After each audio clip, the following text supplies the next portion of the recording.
తెలంగాణలో కొన్ని రోజుల క్రితం నుంచి Marwadi go back, Marwadi go back అని నినాదాన్ని వింటూ ఉన్నాం.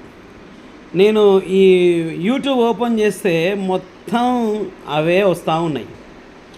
ఏంది మార్వాడి లొల్లి నాకు అర్థం కాదు. ఎప్పుడు హైదరాబాదులో ఉండేవాళ్ళు ఇప్పుడు ప్రతి ఊరు మారుమూల గ్రామంలో కూడా, అంటే బస్సు లేనటువంటి ఊర్లో కూడా మార్వాడీలు ఉన్నారు. మరి ఇప్పటిదాకా మన వాళ్ళంతా ఏం చేసిరో నాకు అర్థం కాదు. ఇప్పటికైనా తెలివి వచ్చింది. ఎవరి రాష్ట్రంలో వాళ్ళు ఉండి బిజినెస్ చేసుకోవడం మంచిదనేది తెలంగాణ ప్రజల యొక్క అభిప్రాయం. సో విజ్ఞులైనటువంటి వీక్షకులు మీరందరూ కూడా ఏది న్యాయసమ్మతమైందో ఆలోచించి నిర్ణయం తీసుకోండి. మరి అందరు కలిసి ఉంటే మంచిగానే ఉంటుంది. కాకపోతే మొన్న జరిగిన ఆ సంఘటన చాలా అమానుషమైనటువంటి చర్య. మరి దళితులపైన, బీసీ, ఎస్టీ, ఎస్సీ మైనారిటీలపైన డబ్బు ఉందనేటువంటి అహంకారంతో వారిని కొట్టడం అనేది చాలా దుశ్చర్య. దీన్ని ప్రతి తెలంగాణ పౌరుడు మరి ఖండిస్తాడు. ఎవరైనా మన దేశంలో ఎక్కడైనా వ్యాపారం చేసుకోవచ్చు, కానీ మరి ఒక వర్గాన్ని కించపరిచి మాట్లాడే విధంగా దిగజారిపోయినటువంటి స్థితికి వాళ్ళు వచ్చారనంటే ఖచ్చితంగా ఏదో ఒక చర్య తీసుకోవాల్సిందే అనేటువంటి విషయాన్ని మీకు తెలియపరుస్తూ ఉన్నాను.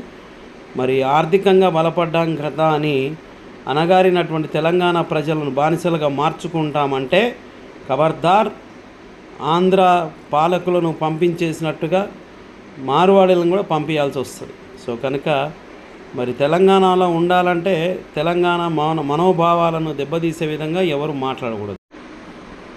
తెలంగాణలో కొన్ని రోజుల క్రితం నుంచి Marwadi go back, Marwadi go back అని నినాదాన్ని వింటూ ఉన్నాం.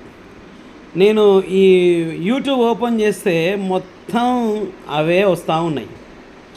ఏంది మార్వాడి లొల్లి నాకు అర్థం కాదు. ఎప్పుడు హైదరాబాదులో ఉండేవాళ్ళు ఇప్పుడు ప్రతి ఊరు మారుమూల గ్రామంలో కూడా, అంటే బస్సు లేనటువంటి ఊరిలో కూడా మార్వాడీలు ఉన్నారు. మరి ఇప్పటిదాకా మన వాళ్ళంతా ఏం చేసిరో నాకు అర్థం కాదు. ఇప్పటికైనా తెలివి వచ్చింది. ఎవరి రాష్ట్రంలో వాళ్ళు ఉండి బిజినెస్ చేసుకోవడం మంచిదనేది తెలంగాణ ప్రజల యొక్క అభిప్రాయం. సో విజ్ఞులైనటువంటి వీక్షకులు మీరందరూ కూడా ఏది న్యాయసమ్మతమైందో ఆలోచించి నిర్ణయం తీసుకోండి. మరి అందరు కలిసి ఉంటే మంచిగానే ఉంటుంది. కాకపోతే మొన్న జరిగిన